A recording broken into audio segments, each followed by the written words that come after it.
అరే రంగా, మీ అమ్మ ఫోన్ చేసింది, వత్రా నుండు.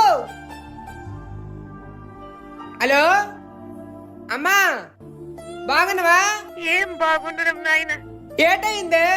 ఏం జరిగిందో తెలియదురా నాయన. నిన్నటి నుంచి నడుము నొప్పి ఎక్కువైపోయింది. నేను వస్తా, నాగైతే హాస్పిటల్కి పట్టుకెళ్తాను. ఏమైందిరా? మా అమ్మకి చాలా రోజుల నుంచి నడుము నొప్పులు ఉన్నాయరా. నిన్నటి నుంచి అది ఎక్కువైపోయింది. మరి ఆపరేషన్ చేయించొచ్చు కదరా?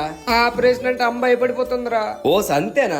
అయితే నేను చెప్తాను వినరా. సికారా పెయిన్ మేనేజ్మెంట్ సెంటర్ లో నడుము నొప్పికి ఆపరేషన్ లేకుండా ఇంజెక్షన్ తో ట్రీట్మెంట్ చేస్తున్నారు. 20 years ఎక్స్పీరియన్స్ ఉన్న డాక్టర్ ఎర్వ మోహన్ గారు వేల మందికి ఎటువంటి ఆపరేషన్ లేకుండా చికిత్స చేసిన అనుభవం ఉంది. వీళ్ళ దగ్గర ఉన్న అడ్వాన్స్డ్ ఎక్విప్మెంట్ ని యూజ్ చేసి మనకున్న ఏ ప్రాబ్లం అయినా సరే విత్ ఇన్ 45 minutes లోనే క్లియర్ చేసేస్తారు. కేవలం నడుము నొప్పి మాత్రమే కాకుండా నీ పెయిన్, షోల్డర్ పెయిన్, ఇలా ఎటువంటి పెయిన్స్ ఉన్నా సరే వీళ్ళు ఇంజెక్షన్ ద్వారా క్యూర్ చేస్తారు. మరి ఇంకా ఎందుకు ఆలస్యం? ఆపరేషన్ అంటే భయపడే మీ ఫ్రెండ్స్ అండ్ ఫ్యామిలీ మెంబర్స్ కి ఈ వీడియోని షేర్ చేసేయండి మరి.